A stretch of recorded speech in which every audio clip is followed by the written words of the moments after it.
Magandang umaga po. Narito na po ang magiging lagay ng panahon ngayong araw ng Sabado, August 3, 2024. At latest update sa bagong low pressure area na ating binabantayan na nasa labas ng Philippine Area of Responsibility.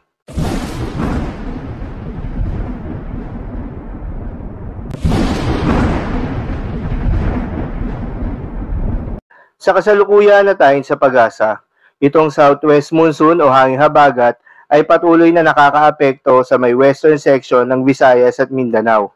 Kaya naman nasaan yung maulap na kalangitan na may kalat-kalat na mga pagulan at pagkidlat pagkulog. Habang mga localized thunderstorms naman ang iiral sa nalalabing bahagi ng ating bansa.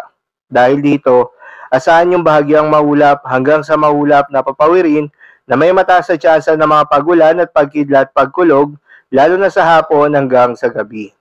Magandang balita dahil ayon sa pag-asa ay wala tayong binabantayan na low pressure area o bagyo sa loob at labas ng Philippine Area of Responsibility na maring makaapekto sa ating bansa.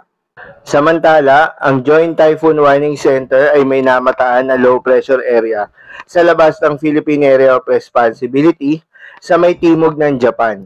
Pinangalanan nito ng Joint Typhoon Warning Center na Invest 91W. Sa ngayon ay mababa pa naman ang tsansa nito na maging isang bagyo, hindi rin inaasahan na direktang makakaapekto sa ating bansa.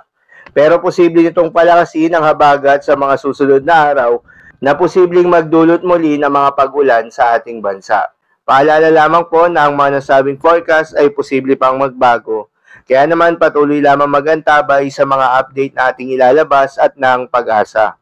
Para naman sa ating long-range forecast at ipinapakita ng forecast model na ating ginagamit, wala pa namang inaasahan o nakikitang posibleng sama ng panahon na posibleng mabuo o tumawid sa ating bansa hanggang sa susunod na 3 araw. For the next 3 days din, asahan pa rin yung maliwalas na panahon sa malaking bahagi ng ating bansa at mataas na tsansa ng mga pagulan sa hapon hanggang sa gabi, dulot ng mga localized thunderstorms. At yung southwest monsoon ay asahan din na iiral at magdadala ng maulap na kalangitan na may mataas na tsansa ng mga pagulan sa hapon hanggang sa gabi, pati na rin sa madaling araw, particular na sa may western section ng ating bansa.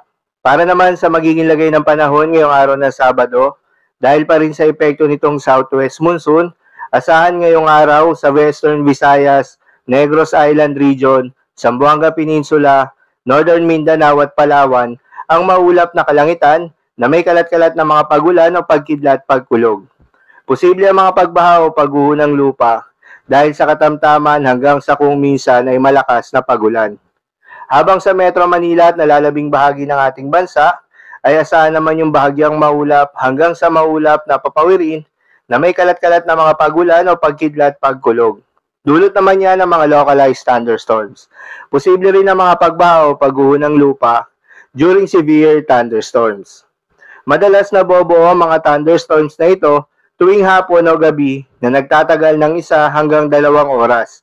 Kaya naman mag-ingat sa posibleng mga pagbaha o pagguho ng lupa during severe thunderstorms. Para naman sa lagay ng mga dagat baybayin, ayon sa pag-asa ay wala tayong nakataas na gale warning sa anumang seaboards ng ating bansa. Kaya naman malayang makakapamalaot yung mga kababayan nating mangingisda at yung may mga maliliit na sasakyang bandagat dahil inaasahan yung banayad hanggang sa katamtaman ng mga pagalon. Ngunit iba yung pag-iingat pa rin, lalo na kung meron tayong offshore thunderstorms activity, asahan pa rin yung tsansa ng malalakas na hangin at kaakibat nito ang bahagyang pagtaas ng mga alon. So yun lamang po para sa lagay ng panahon ngayong araw ng Sabado. Keep safe everyone.